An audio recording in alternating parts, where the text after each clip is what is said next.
जय जवाहर। मैं हूं तपेश जैन और हमारे साथ में श्री जितेंद्र बड़वानी जी हैं। छत्तीसगढ़ सेवा पंचायत में, सिंधी पंचायत में आप महामंत्री हैं। इसके साथ में चैम्बर के उपाध्यक्ष और बहुत सारे पूर्व पार्षद भी रहे आप।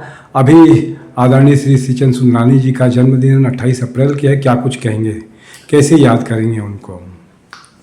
जय जवाहर जी। श्रीचंद भैया के लिए मैं जितना भी कहूँ मेरे पास शब्द कम पड़ जाएंगे। उनका 45 साल का जो राजनीतिक और सामाजिक कैरियर है, उन्होंने अपना पूरा जीवन ही इसमें निछावर कर दिया।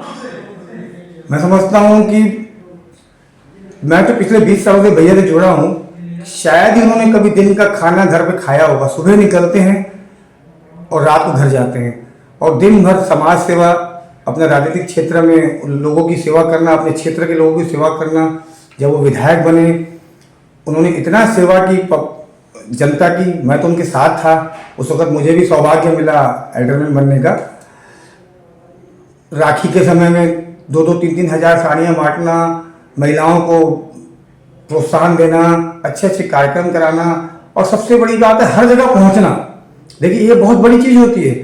एक राजनेता को दिन भर में 50-100 आमंत्रण आते हैं, ये पूरा करना बहुत बड़ी बात है। वो हर जगह पहुंचते हैं, सुख में दुख में। सिंधी समाज की ऐसी कोई पगड़ी नहीं होती जहाँ श्रीचंद भैया पहुंचते हो। एक बार उनसे शादी छूट जाती है लेकिन पगड़ी आज तक उनसे नहीं छूटी है। अगर वो यहाँ नहीं रहते हैं तो बदले में अपने भाइयों को, राजू भैया को या लखू भैया को बोल देते हैं कि आप चले जाओ मेरे बदले, आप वहाँ उनके दुख में शामिल होइए, उनको सांत्वना देकर आइए। तो ऐसे बहुत से कार्य हैं। अब मैं बहुत ज़्यादा बोल भी नहीं पाऊंगा क्योंकि इतना ज़्यादा आपके पास भी समय नहीं होगा दिखाने का। तो इसलिए मैं और अगले जब आप पूछेंगे तो मैं जरूर और विस्तृत रूप से आपको बताऊंगा। धन्यवाद। जय।